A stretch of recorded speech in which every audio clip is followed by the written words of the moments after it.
nereden bakıyorsun? Ben de şey. Beyza çok dikkatli.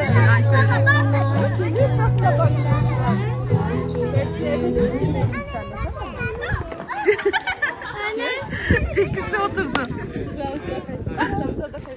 Hadi lan Beyza. Ana. Ana.